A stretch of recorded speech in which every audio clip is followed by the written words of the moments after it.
말하는 것과 실제 행하는 것에는 차이가 있다는 것을 우리가 압니다. 신학교에서 어떤 교수가 교회에 대해서 또 목회에 대해서 잘 가르칠 수는 있을지라도 정작 자기 자신은 목회를 하지 못한다고 하면은 그 지식은 남에게는 유익할지 몰라도 자신에게는 아무 유익이 되지 않을 것입니다. 지식이 많아도 자신에게 유익이 되지 않는 지식이라 그러면은 그것은 무익하다고 할 수 있습니다. 다른 사람을 다 구원하고 자기 영혼이 멸망하면은 무엇이 유익하겠습니까?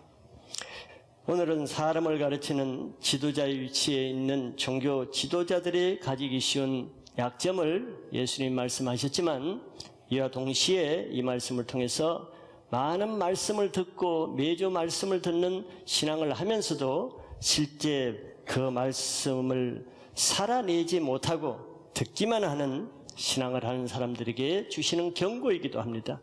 오늘 말씀을 통해서 실제 말씀을 삶을 살아낼 수 있는 신앙을 할 수 있는 기회가 되시길 바라겠습니다.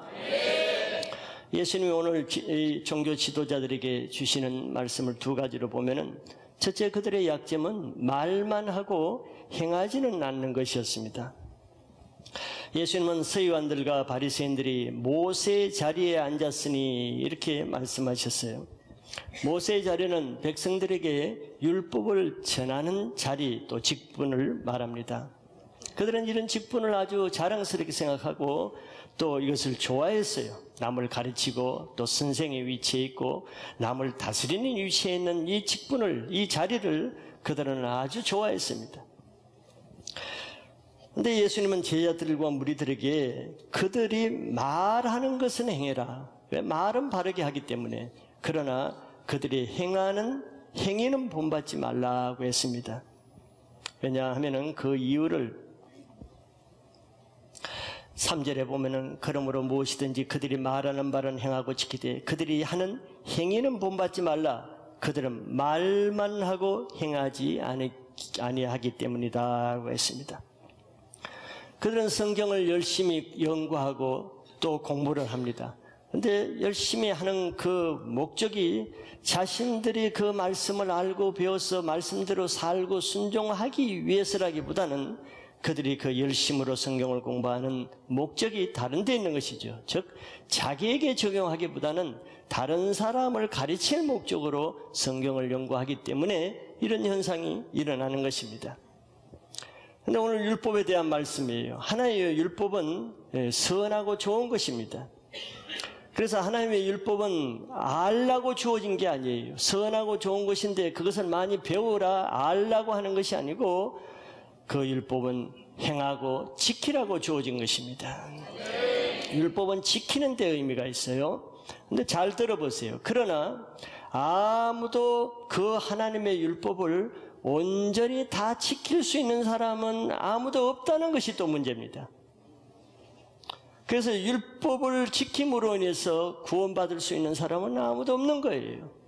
그럼 그 율법을 지킬 필요가 있겠습니까? 지킬 의미가 있겠어요? 지킬 의미가 없어 보이죠. 뭐 지키려고 해봤자 다 못 지킬 거 어차피. 또 그것을 지켜서 구원받은 사람이 아무도 없는데 그걸 왜 지켜야 되는가? 이런 질문을 할 수가 있겠죠. 그럼에도 불구하고 우리는 율법을 잘 배워야 할 뿐더러 율법을 지켜야 될 이유가 있습니다. 왜 그러겠습니까? 율법으로 구원받을 수 없는데 그 율법을 왜 지켜야 되겠죠? 율법으로 우리가 구원을 받을 수는 없지만 율법은 그것을 지키려고 사는 사람에게는 구원의 길로 인도하는 안내의 역할을 하기 때문에 우리는 율법을 지켜야 되는 거예요. 우리가 율법을 지키려고 하지 않으면 우리의 구원의 길을 영원히 알지 못하게 되기 때문에 율법의 가이드를 받아야 됩니다. 그래서 율법을 정말 잘 지키려고 하면 어떤 현상이 일어납니까? 율법이 어떤 역할을 하겠어요? 율법을 잘 지키려고 하는 사람은 율법을 지키려고 하면 할수록, 율법을 진실되게 더 열심히 지키려고 하면 할수록 어떤 현상이 일어나는가? 자기가 의인이 되는 것이 아니고 자기가 죄인이 되는 현상이 일어나요. 율법이 없을 때는, 율법을 안 지킬 때는 내가 괜찮은 사람인 줄 알았는데 율법을 지키려고 하니까 내가 죄인으로 나타나는 거예요. 내가 세상 사람들을, 여러분들 전도하려고 그러면은 죄인이라 그러면 사람들이 제일 싫어하고 미워하죠. 내가 왜 죄인이냐고. 나 죄 지은 게 없다고. 그럼 그 사람이 왜 자기 죄를 모르겠어요? 율법을 모르기 때문에, 율법을 지키려고 하지 않았기 때문에. 또 교회를 다녀도 초신자들, 또 오래 다닌 사람도 자기가 죄 없는 줄 알아요. 왜? 율법을 지키려고 하지 않는 사람은 죄가 없습니다. 왜? 죄를 깨닫게 해줄 사람이 없기 때문에. 그러나 율법을 깊이 지키려고 하면 할수록 내 죄가 하면 할수록 더 많이 들어가요. 율법을 더 깊이 지키려고 하면 할수록 더 깊은 죄가 드러난단 말이죠. 그러면 어떻게 되겠어요? 자기가 의인인 줄 알았다가 절망하게 되겠죠. 나는 괜찮은 사람인 줄 알았는데 성경을 보면 볼수록 자기 죄가 더 깊이 드러나겠죠. 절망하겠죠. 절망할 뿐더러 그 율법이 계속 나의 죄를 고소합니다. 조롱합니다. 정죄해요. 너는 형편없는 사람이다. 너는 소망이 없다. 그런 죄를 짓고 우리가 무슨 교회를 나가고 무슨 리더가 되고 무슨 지도자가 되겠느냐. 계속 그 율법이 우리를 고소해서 견딜 수가 없어요. 괴로워서. 율법을 공부하면 할수록 죄책감이 더 늘어난단 말이죠. 왜? 해결할 방법은 없으니까. 율법은 우리 죄를 해결해 줄 수는 없어요. 깨닫게 해줄 뿐이지. 그러면 우리 마음이 상하고 깨어지고 절망해지고 무너지고 넘어지겠죠. 낙담하겠죠. 아무 소망이 없겠죠. 그것이 중요한 것입니다. 그것이 나쁜 것이 아니에요. 율법이 없이는 아무도 사람을 그렇게 만들 사람이 없습니다. 의사가 필요한 것은 내가 죽을 병에 걸리기 전까지는 의사가 필요 없습니다. 죽을 병에 걸리는 사람만 의사를 찾게 되지. 예수님이 어떤 분입니까? 예수님은 의인을 위해서 오신 분이 아니고 죄인을 위해서 오셨다 그랬어요. 그 율법이 우리를 죄를 정죄할 때 이 세상에 누가 죄인을 위해서 오신 분이 누가 있어요? 이 세상에 죄인을 환영하는 곳이 도대체 어디 있습니까? 사실 교도소도 죄인을 환영하는 곳이 아니에요. 어쩔 수 없이 받아들일 뿐이지. 이 세상엔 죄를 환영하는 곳은 아무도 없어요. 더구나 죄를 해결해 줄 수 있는 사람은 아무도 없습니다. 그런데 오직 그러면 내 죄가 어떻게 해결되느냐 말이에요. 그래서 내 죄를 해결해 줄 사람을 찾게 되지요. 사모하게 되죠. 누가 이 사망의 골짜기에서 나를 건져내 줄까? 이런 사람은 자기 죄를 깊이 깨닫는 사람만 이런 부르짖음과 고통을 하소연할 수 있는 것입니다. 그래서 죽을 병에 걸린 병자가 의사를 찾듯이 자기 죄로 인해서 절망하고 죽을 수밖에 없다는 것을 인정하는 사람은 자기를 죄에서 구원할 사람이 과연 이 세상에 없을까?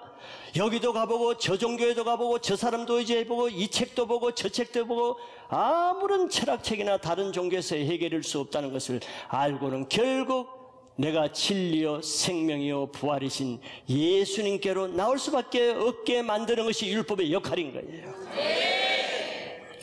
왜? 예수 그리스도만이 우리 죄를 해결해 줄 수 있는 유일한 구주시기 때문에 그렇습니다.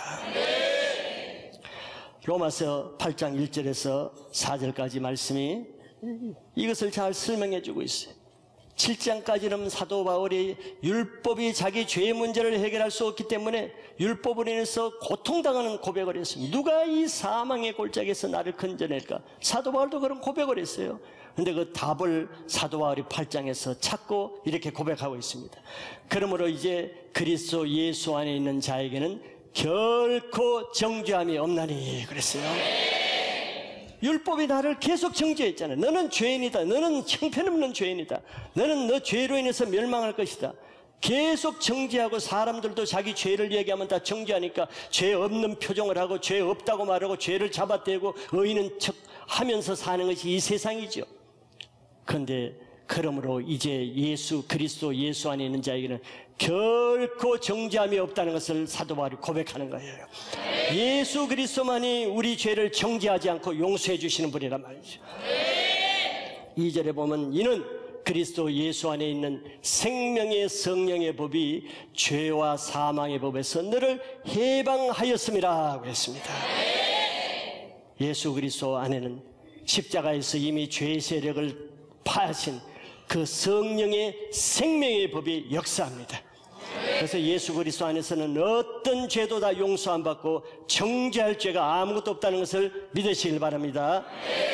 3절에 보면 율법이 육신으로 말미암아 연약하여 할 수 없는 그것을, 왜 우리가 율법을 다 지킬 수 없습니까? 왜 우리가 율법으로는 구원받을 수 없는가?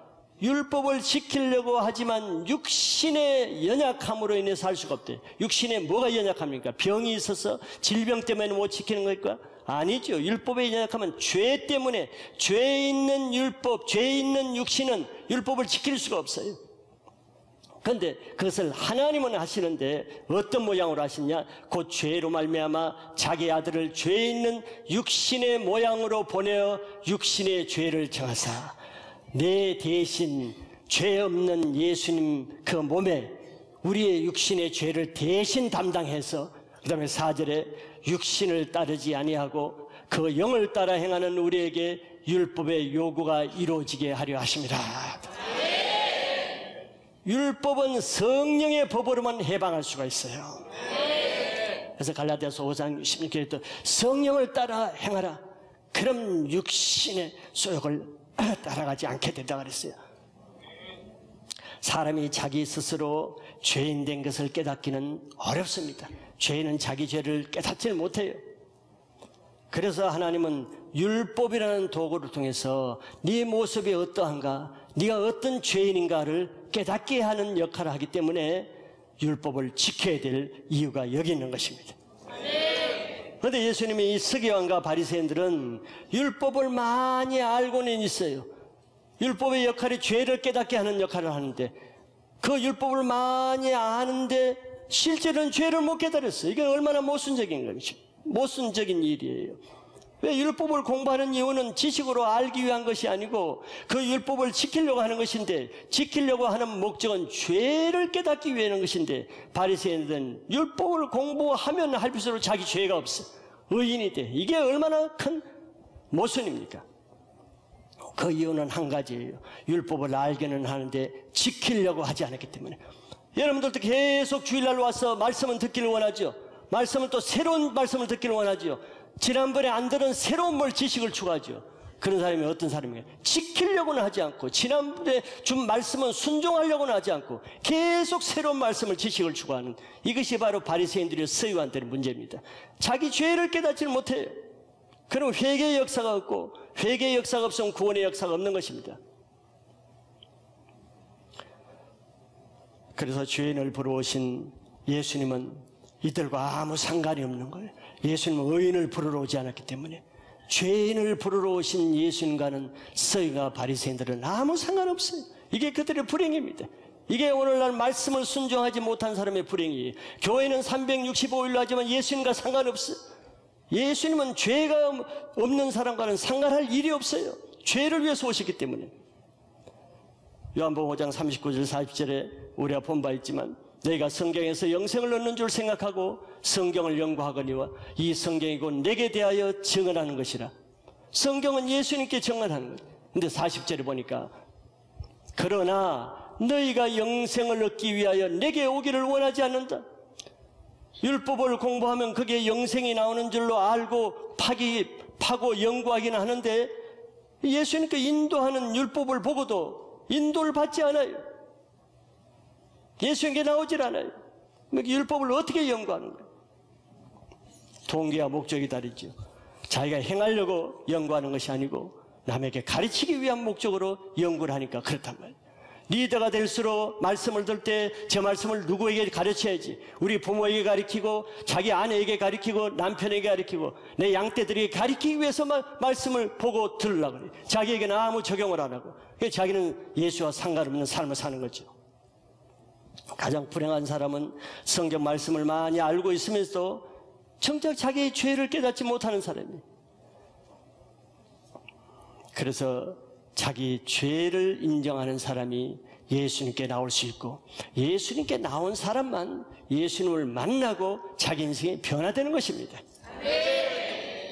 그 시대에 누가 예수님께 나왔어요? 누가 율법을 가장 공부를 많이 했습니까? 율법을 가장 많이 공부한 종교 지도자들은 아무도 예수님께 나오지 아니하고 율법을 전혀 알지 못하는 세리와 창기들이 먼저 바리새인들보다 천국에 들어가는 예수께로 나왔다는 것입니다.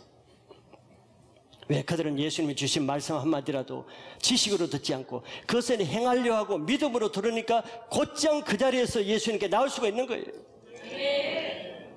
그러나 아무리 성경 말씀을 많이 알아도 그 말씀을 순종하지 않으려는 사람에게는 자기 죄를 알지 못하기 때문에 자기 인생이 변화되지 않습니다. 신앙이 자라지 않아요. 여러분들 이렇게 예배 드리면서 내가 작년보다는 올해 내가 신앙이 더 변화되고 자라났는가를 생각해 보세요. 예배를 드리는 만큼 내가 신앙이 성장하는 걸 생각해 보세요. 그렇지 않다면 여러분들 지난 지식들이 다 어디 갔습니까? 지난 수고하고 헌신한 예배가 다 어디 간 거예요? 아무 유익이 없는 것입니다. 그러면서 계속 말씀 새로운 것을 듣기를 원하죠. 무슨 목적으로? 지식을 쌓을 목적으로. 그래서 우리는 자기 신앙 문제를 돌파하기 원한다면, 자기의 변화된 신앙을 하기를 원한다 그러면은 많은 지식에 욕심을 부리기보다는 이미 받은 거, 이미 알려준 거, 이미 알고 있는 그 말씀을 지키려고 할 때 거기서 새로운 일이 일어나는 것입니다.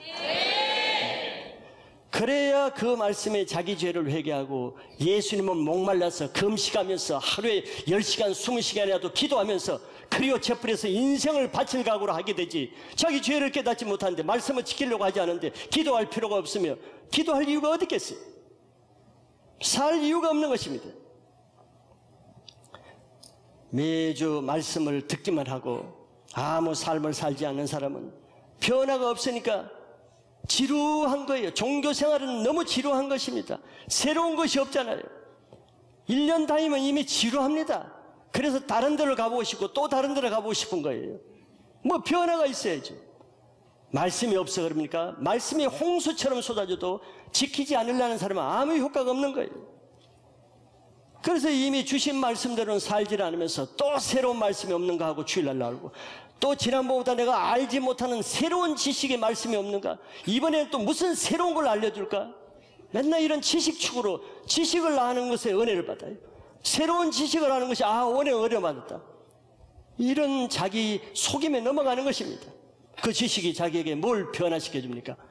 지식을 은혜라고 생각하고 지식에 만족을 얻고 새로운 것을 아는 것을 하나님의 은혜라고 생각하는, 그게 착각이죠. 신앙은 그 열매로 하는 것입니다.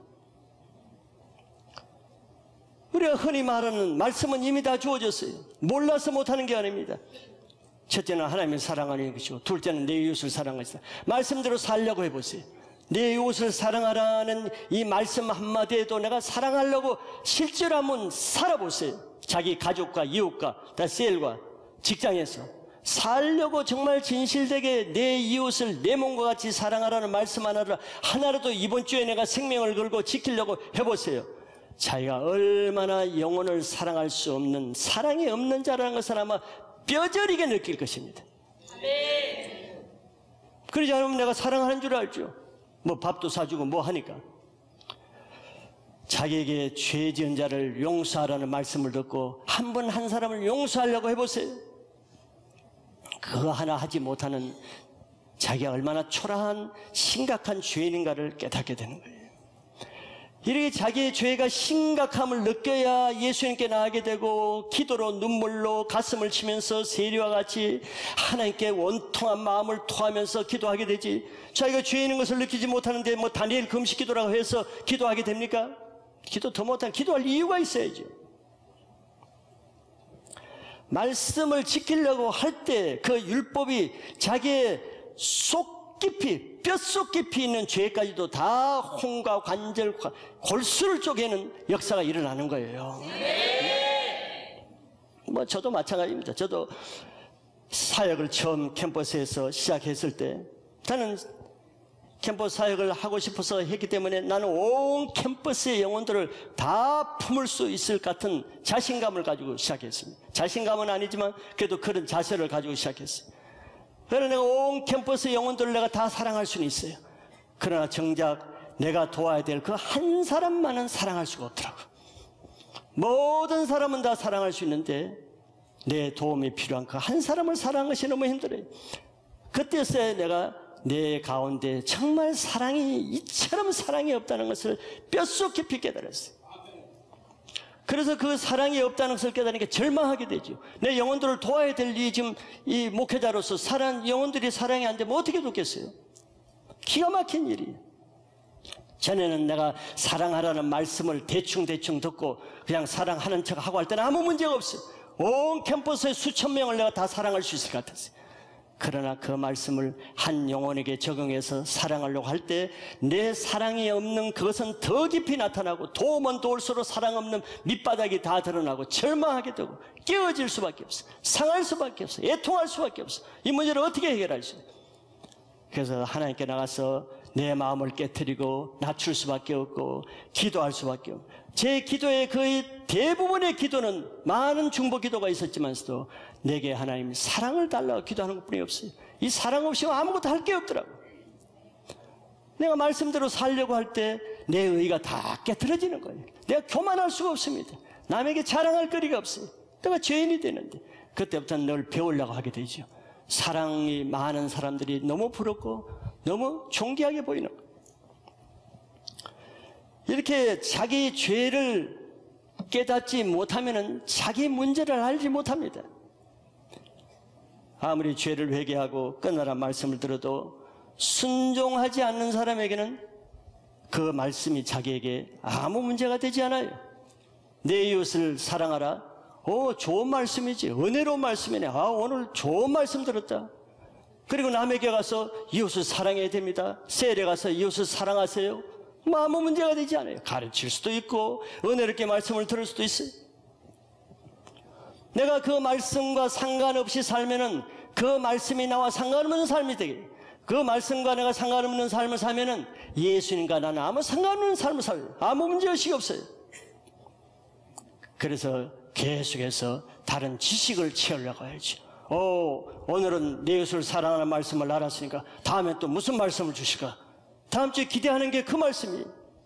지식의 말씀을 기대한단 말이에요. 그것이 바로 다고다고하는 거머리 신앙입니다. 계속 주어도 행하지는 않으면서 계속 새로운 말씀을 가르쳐달라. 이 성경도 가르쳐달라. 또 저 구약에 모르는 저 성경도 가르쳐달라. 지금 주어진 신약도 하지 않으면서 다고다고하는 신앙이에요. 그러나 말씀을 순종하려고 하는 사람은 말씀이 부담스럽습니다. 내가 지난주에 주신 말씀도 지키지 못했는데 그렇게 기쁜 것만 아니 자기 문제를 드러낼 때마다 가슴을 조이는 아픔이 있습니다. 자기가 깨어지는 아픔을 감당합니다. 말씀을 드러낼 때마다 고통을 느끼는 거예요. 그 말씀이 자기 심령을 깨트리고 상하게 해서 그러니까 눈물로 기도의 자리에 나가지 않을 수가 없는 것이죠. 특별히 말씀을 가르치는 사역자도, 저도 그렇지만 단지 어떤 때는 설교를 하기 위해서 말씀을 메시지를 준비하기 위해서 성경을 연구하고 또 성경을 읽을 수가 있어요. 교인들에게 성경을 가르칠 목적으로 성경 공부를 준비할 수도 있어요. 이런 허점에 빠지기가 쉽습니다. 다른 사람에게 성경을 가르칠 목적으로 또 메시지를 준비할 목적으로 할 때 그 말씀이 자신에게는 상관없는 말씀이 될 수가 있어요. 자기는 제외시키고 남에게만 적용하는 말씀이 될 수가 있습니다. 이것이 남에게 가르쳐 주시는 지도자들의 연약한 위험성이죠. 말씀을 가르치다 보면은 남에게 가르치는 것으로 그 말씀을 자기에게는 제외시키기 쉽단 말이에요. 그럼 자기는 의인이 되는 거예요. 왜냐하면 가르치는 사람은 자기가 된 줄로 알거든. 성경을 많이 아는 자체로 자기가 신앙이 좋은 줄로 착각을 할 수가 있어요. 그래서 많은 율법을 가르치는 서기관과 바리새인들은 정작 자기 문제가 뭔지를 알지 못해요. 자기 모습이 지금 어떤 삶을 사는지를 알지 못해요. 로마서 2장 20절과 21절에 성경이 그것을 잘 드러냈습니다. 율법에 있는 지식과 진리의 모범을 가진 자로서 어리석은 자의 교사요 어린아이의 선생이라고 스스로 믿으니, 율법의 지식과 진리를 맡은 본을 보여야 될 바리새인과 서기관들에 대한 말씀이죠. 근데 어리석은 자의 교사래, 어린아이의 선생이라고. 스스로 믿는데, 스스로. 남은 인정하지 않는데. 21절에 보면 그들의 약점이 이렇게 나타납니다. 그러면 다른 사람을 가르치는 내가 내 자신은 가르치지 아니하느냐? 도둑질을 하지 말라 선포하는 내가 도둑질하느냐? 남에게는 도둑질을 하지 말라고 가르치고 자기는 도둑질해. 남에게는 이웃을 사랑하라고 하면서 자기는 사랑하지 않아. 이렇기 때문에 우리가 리더가 될수록 초신자일 때는 은혜도 많고 겸손하고 말씀을 사모해서 배워서 말씀대로 살려고 하는 사람도 리더가 되고 나면 태도가 달라져요. 신앙이 더 이상 성장하지 않고 정체되는 일이 있죠. 이제는 경건의 모양만 안고 경건의 능력은 없이 경직된 리더가 됩니다.